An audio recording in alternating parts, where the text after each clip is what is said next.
Let me give you another real guesty story because this one is wild. A couple years ago, a US property management company switched to Guesty from another PMS. At the time, they had about 34 listings. The old system worked, kind of, but it could not keep up. Syncs lagged, bulk edits were limited, and every time they added channels, they were doing more manual checks and dealing with double bookings. It was just a mess. But when they moved to Guesty, they said everything felt sharper and faster. Guesty's channel manager runs on true real-time API connections, not delayed or scheduled updates. Every change to pricing, content, or calendars updates instantly across more than 60 OTAs. They could bulk edit everything in seconds instead of hours, rates, descriptions, photos, policies, all from one place. Guesty is also the only PMS with top tier status across Airbnb, Booking.com, Vrbo, and Expedia. So this team could manage listings end to end without bouncing between dashboards or plugging in extra tools. With that control, they dialed in their channel strategy, expanded direct bookings under their own brand, and always knew what was working. Here's the crazy part though. In 2 years, they went from 34 listings to more than 730 listings and about $6 million in revenue per month. That is roughly 2,200% growth powered by the switch to Guesty. That is what happens when your distribution is precise and reliable. If you want to see what that looks like for your business, head over to guesty.com. That's GUESTY.com. All right there. Well, welcome back to Good Morning Hospitality. Today's lineup is all about private equity, AI travel drama, luxury expansion, and a flight that turned into a hair salon. Let's get into it.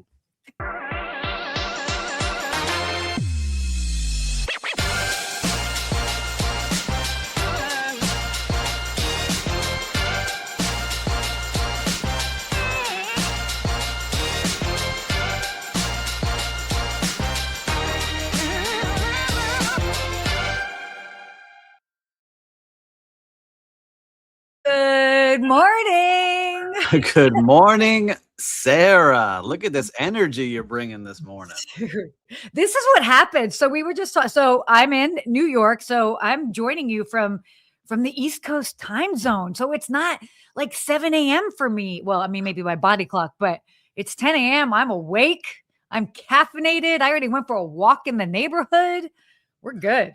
You're right. I just got out of bed, rolled over here. I'm under the weather today, Sarah. No. I need a soup. Listeners, what kind of soup am I drinking? I need some chicken noodles, some matzo ball, some hot and sour. What's the trick out here? I got a sore throat, a little cranky, but I'm here because I love doing this show with all of you every single day. Every Wednesday. You are here. Thank goodness, not contagious, at least virtually. Only through the mind. We share our ideas. It's crazy, actually. What are you doing in New York? Is it something fun? Yeah. Oh, I mean, isn't life always fun? That's true. No. Well, we've got the Skift Megatrends event that is happening tomorrow, Thursday. I am also doing a fun hotel and PMS feature. So I'm going to be filming Friday and came in a couple days early just because I've got clients and people to see. You know what? I love this. I have to quickly share what happened last night because this was a totally unexpected moment. So normally when I come to New York, I used to live here. I've got family here and my days get so packed. But I was like, you know what? I'm not going to plan anything for the first night. First of all, I took the train in. So I feel like a very authentic New Yorker. Oh, so from JFK, amazing, great decision to do. And secondly, I had my evening free. I had work to catch up on. So I was all set up doing my work.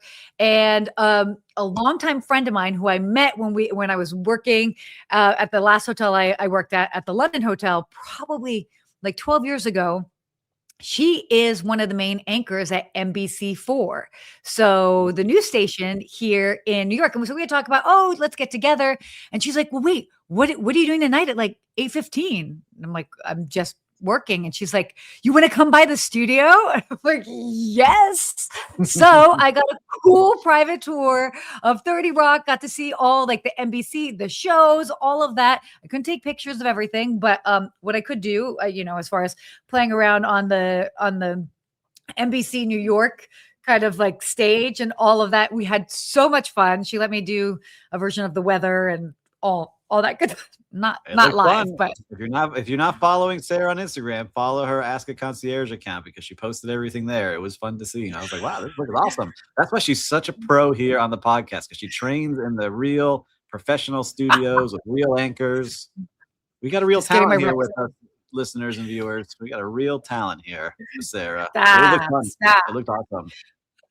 I think for me, what the biggest reminder was, it's like, and we talk about this all the time, right? About like leaving room in your schedule for unexpected things to happen. And if I would have had dinner with like somebody, I wouldn't have been able to do this. And because I gave myself some time, she asked me, I'm like, yeah, let's rally. So I like walked over there in the cold, totally like froze my face because it was cold. It was cool, colder than, it was like 19 degrees.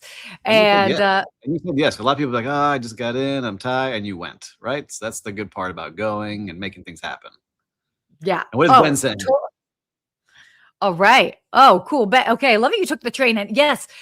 So the train, I'm going to break this down for you guys. Okay.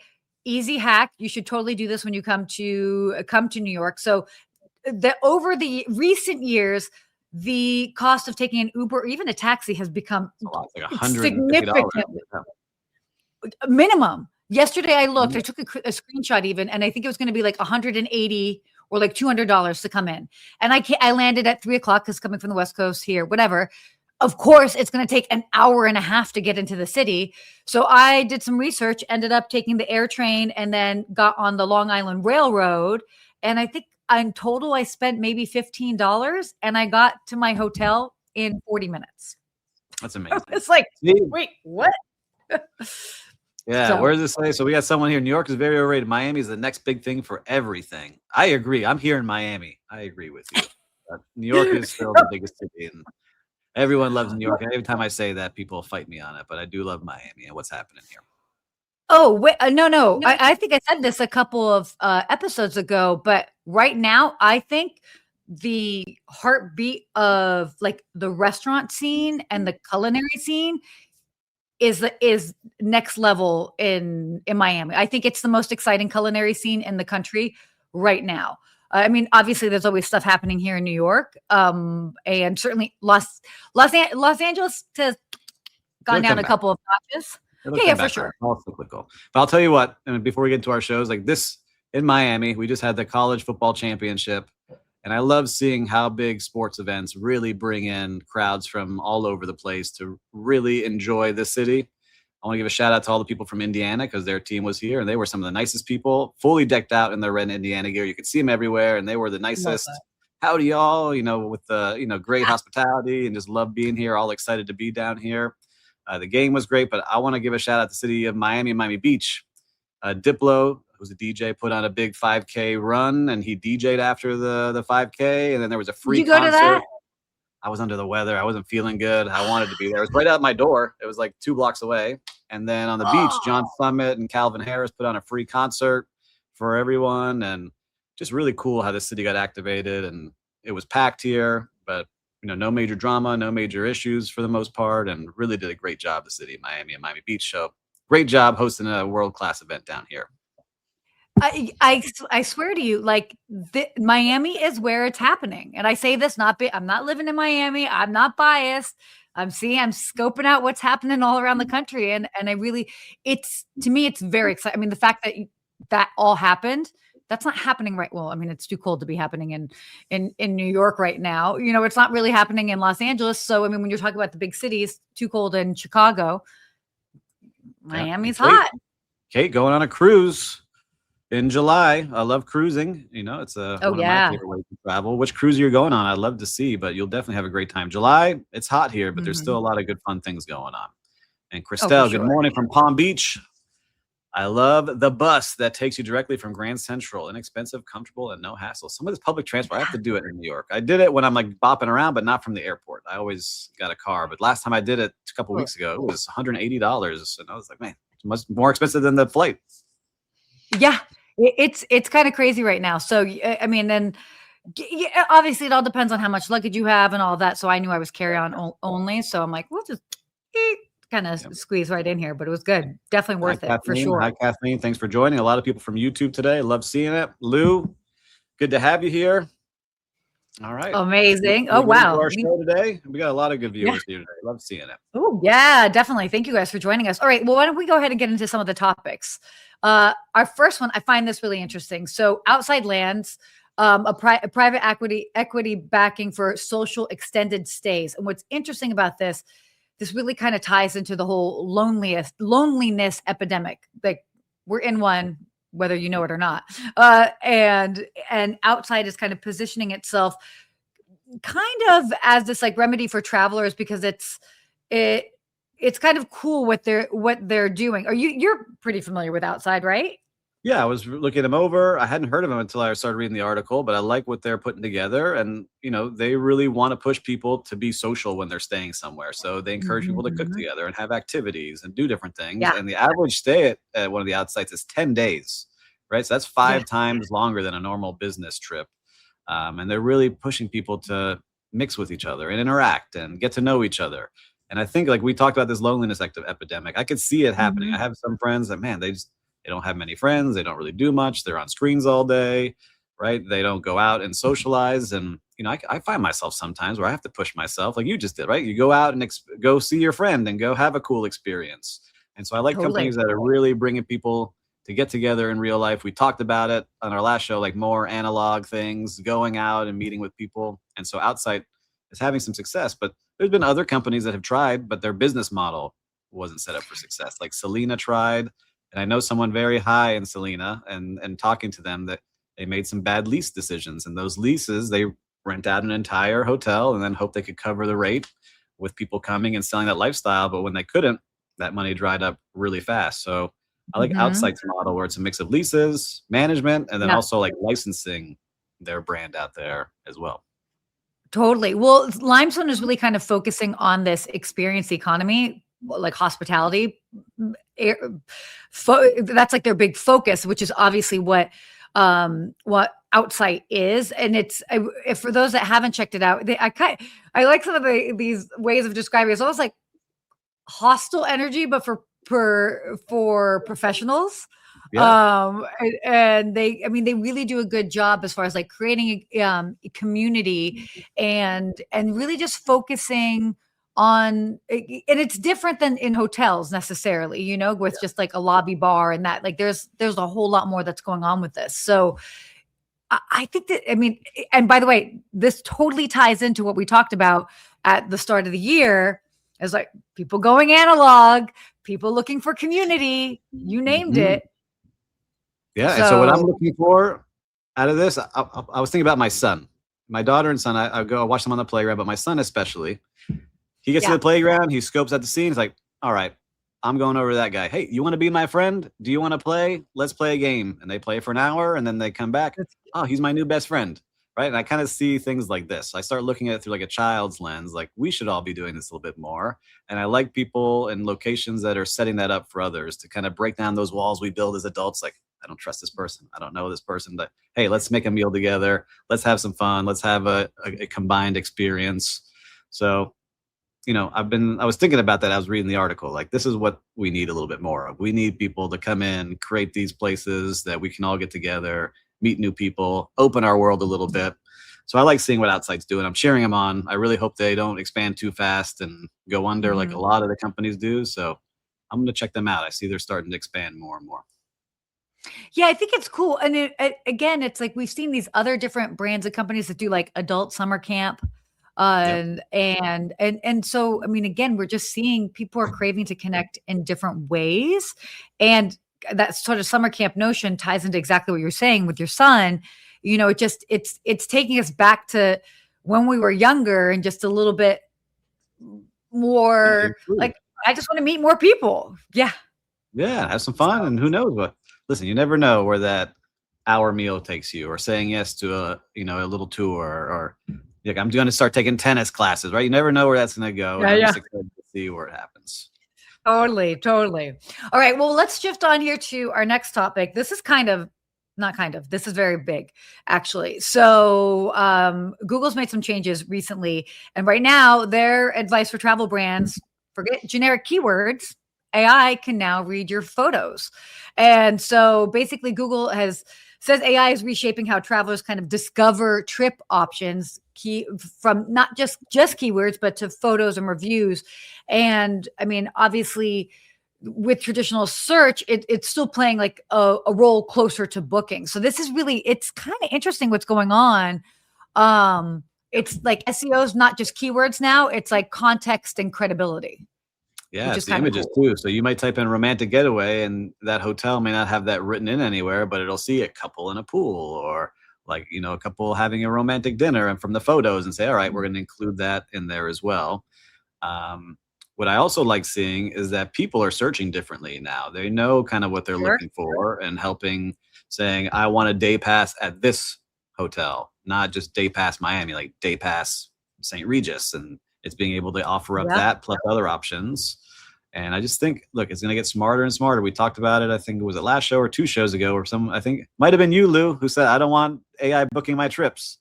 But I just think it's going to be happening faster and faster as it gets better at understanding what we like, what they think we may like, kind of stuff that we want to see, and just giving us smarter options. But I think we're still in that place where I'm not sure about you, but I'll type in, I'll let it kind of give me some ideas, but then I'll go back and check myself to make sure it's actually working. Oh, what yeah. I want to see, right? And Paul is saying, Google's been talking about this for the past 2 years. I'm still waiting for this all to be incorporated into the actual experience. Well, I know Paul, if anyone wants to work with Paul, Paul does a great job at doing SEO and building all this out for a lot of great people. So he's an expert in it. And I get to talk to Paul a lot about these kind of things. So it's true. I'm just curious to see where we're at 12 months from now, because 12 months ago, I was just looking at the stuff I couldn't do using AI. And now all the stuff I can do, it's pretty incredible just in 1 year what starts happening. Oh, it's going to change exponentially. I mean, we're in it. Lou's saying that he enjoys the research process for trips. And yes, but how much more efficient would it be if you have assistants like sifting through everything for you? So it's like giving you bullet points as opposed to having to like read for forever. So, hey, sir, how about you? You do a lot of booking for very, I don't want to give away your clients, but wealthy people, right? And you take care of a lot of things and they can call you at all hours of the day. Are you using AI in your day-to-day? So it depends. So if it's a place I've never been to, then I might go there first to get the lay of the land, to just be like, okay, what are like the must-sees of this, that, whatever.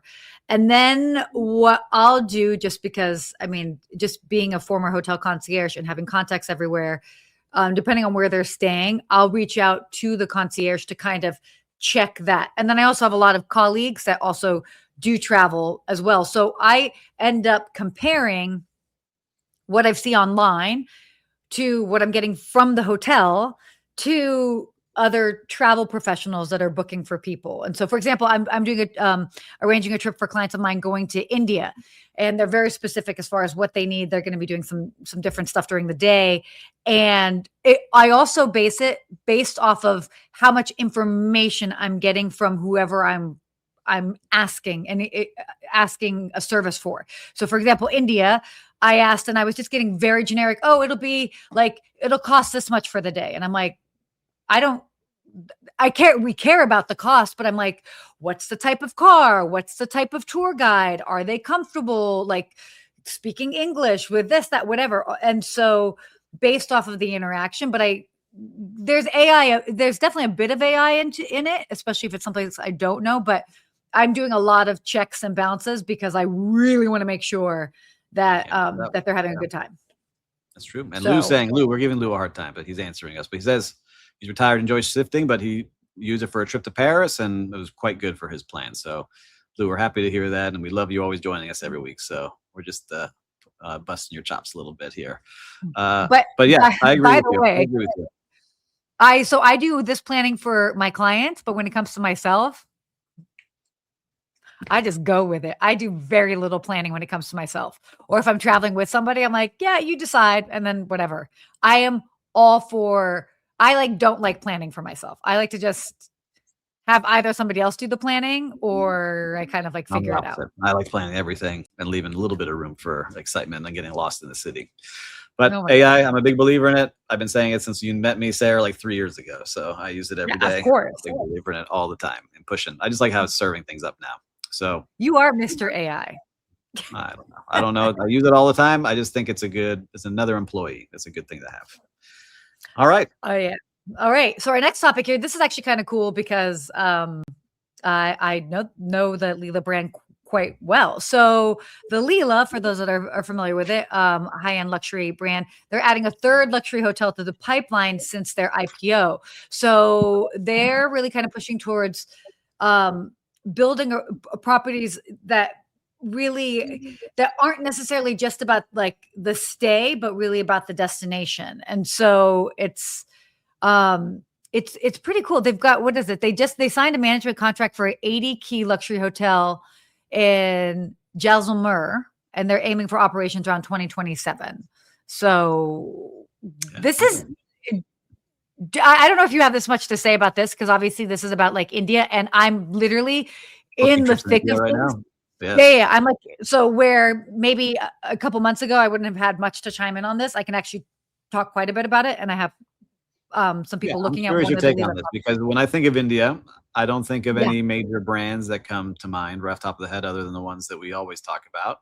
But also, this is in, again, what market is it in? Ultra luxury, high end. Yeah. People are willing to spend. You see that people are willing to spend their money on unique experiences anywhere in the globe right now. It's not just based on certain markets, because they have that. All right, I'm going to pay top dollar. I expect great service, and I'm going to have unique experience. Because if you look at Leela's locations, they all look like castles and palaces and beautiful venues that you don't get access to every single day. But I'm curious to hear what you're thinking, since you're actively planning a trip for people that are in potentially this demographic. What are you seeing as you research? So, I mean, it's really, they have key locations that are really, it's about like heritage destinations. So they're really kind of tying in like the local history. Obviously, as you were even talking about, just even the presentation and how they look like palaces. And so that ties into the luxury element. But what's interesting, and we don't have it as an article for today, but there was one of the other articles on Skift that was talking about kind of just like where we're travel. It's interesting. So travel in the US, like for the US and the UK, travelers are being far more discerning and with how they're spending their dollars. And so the growth is a little slowed, just a little bit, just all things considered. But in India, for example, growth has expanded significantly. They are in so it's not necessarily just travelers going to India, but also in India, they are traveling a whole lot more. So it is exciting to see, and this kind of just ties into that. But if you're not necessarily plugged into the scene, that may not be first up on your radar, but the travel economy is alive and very well in India. Yeah, I would love to visit. I have not been. That's definitely on my list to go check out. There's so many different languages and types of people there, and different cultures all within one country. And I'm excited to check it out one day soon. Have you been there? Have you been on there yet?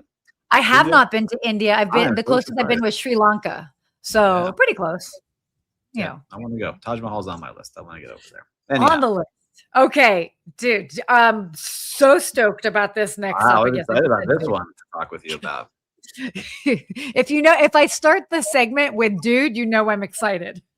Dude, where's my car, man? You lived in California too long when you start with dude. But so the Sphere, we talked about this. What rips, dude, is the Sphere, man. Hey, oh man, wait till Fish comes there. So the Sphere, if you guys do not know it, it is this amazing iconic structure in Las Vegas. It has 20,000 seats. It is 100% changing the landscape of Las Vegas. I think it's the tentpole holding up the city right now, and as far as just it's keeping it alive. It's wild. I saw the Backstreet Boys there. You don't have to be a fan of the band for it to just be like, whoa. But what I love, what's going on, the big news is that they have shared plans for a smaller venue in National Harbor. So that's kind of National Harbor, Maryland. That's the DC area.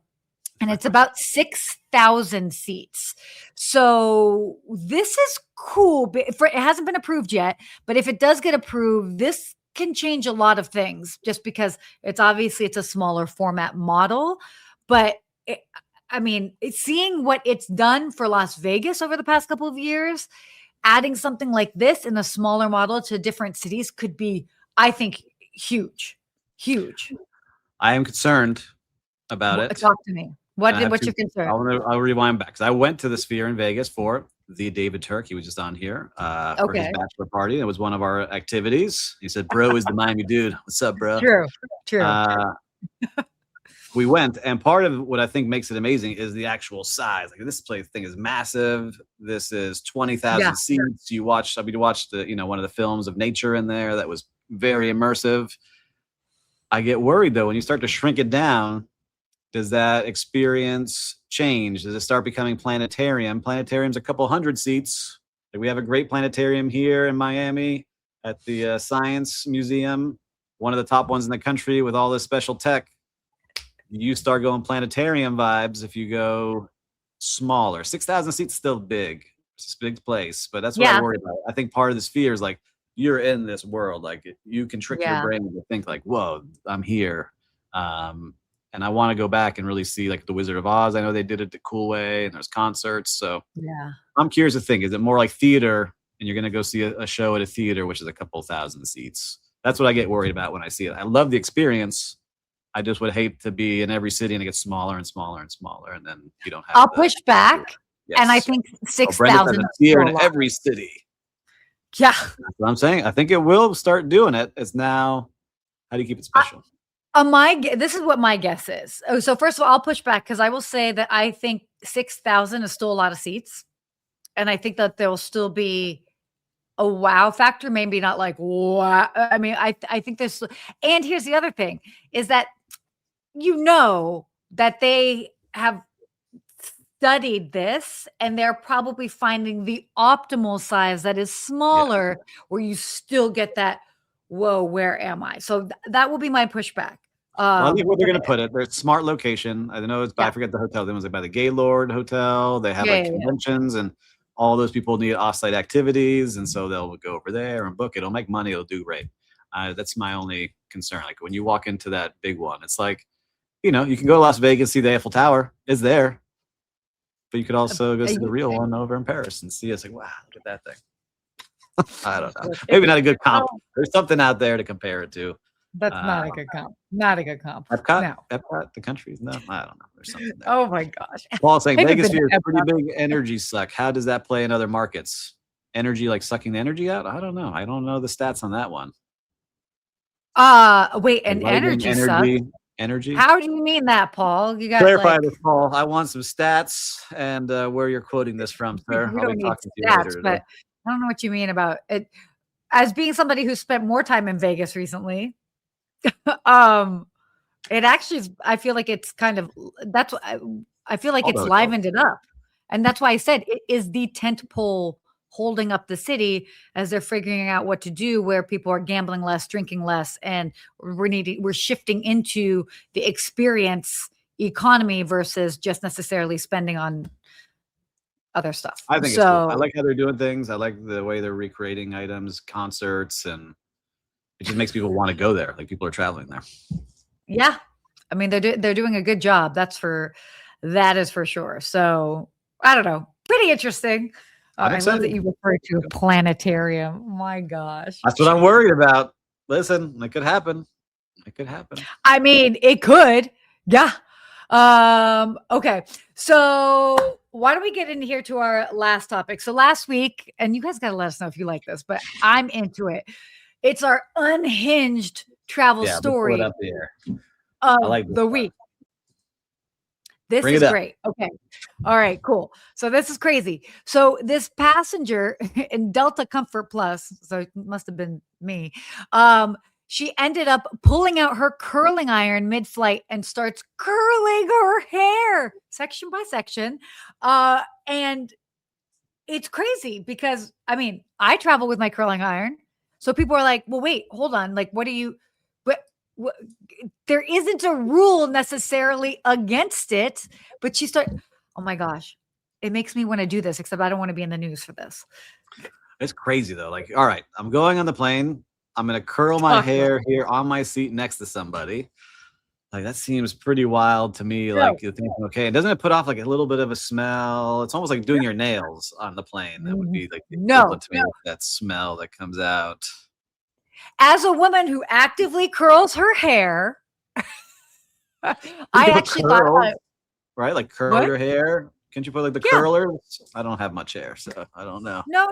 I curl my hair with a curling iron. So I had a thought that was like, oh, I should design a curling iron that plugs into your car. Because I wanted to curl my hair while I was driving places because I would save so much time. But you'd risk like burning yourself. But I don't know. I'm pretty good at multitasking. But I I'm sat just next to one thinking, that clipped their nails on the plane, which was gross, and just wiped it no, onto the floor. That no, was pretty terrible. It's just so no. many people are gross sometimes, and they don't realize they're doing things that they shouldn't be doing. And so, what viewers and listeners out here, put in the chat, what have you seen that's kind of like shocked you? That's kind of like this in public transportation. It's one thing if you're in your car, but if I'm sitting next to you and I'm trying to get up to the bathroom and I burn myself because you're curling your hair with a curling iron, just seems wild to me. Like, Look, what are we doing? What are we doing? a year ago when I was working in Key West and we were filming, we had to like go from the hotel and we'd have to drive in a little golf cart to where we were filming. And the weather was so crazy, it kept like making my hair go wild. I actually have video of me curling my hair while on the golf cart, and it was like Different, super which is efficient. fine. Yeah, that's different. On a plane and a little tube flying through the air with this stick that's heating up that could explode, maybe. I don't know. We're taking it a step You further. should do it. Don't do it, ladies. Just because you can doesn't Or mean you guys. should. Yes. Exactly right. But I like this article too. Like we've seen people, like I've seen it. I was at a coffee shop just 2 days ago, and some dude brought his entire setup, like a giant iMac, multiple screens, like setting up. Yeah, like setting up, ready to go with a big power strip, plugged it into the wall. Like, hey, I'm all about It's the funny. hustle. But come on. I had a moment yesterday. I had a very rushed morning, getting on my flight to fly out to New York, and I don't go overboard with my makeup, but I normally put on like a little bit when I'm traveling, and I just was like I didn't have time, and I have my makeup case with me, and I'm like, oh, I could like just like touch up my makeup, and I was like, I feel weird touching. Even that, as simple as that was, I felt weird like trying to touch up my makeup in my seat while I was flying, even You though don't need any makeup, Sarah. We all know that. ha ha ha. Kate ha. Parrish. On a flight, someone next to me pulled out a full plate of wings and licked each finger after each wing. The smell, I'll never forget. Did it make you want to eat some wings, Kate? Is that what it was? Dude, That is I love pretty. some That's buffalo pretty. sauce. That's on a plane next to you. Could you imagine that? And just like licking the fingers. Imagine The licking the fingers. I like the smell of buffalo sauce, and I don't even eat chicken. But I like the smell of buffalo sauce. But the licking the fingers is like that. First of all, I don't like extra mouth sounds, so that would have a hard time with that.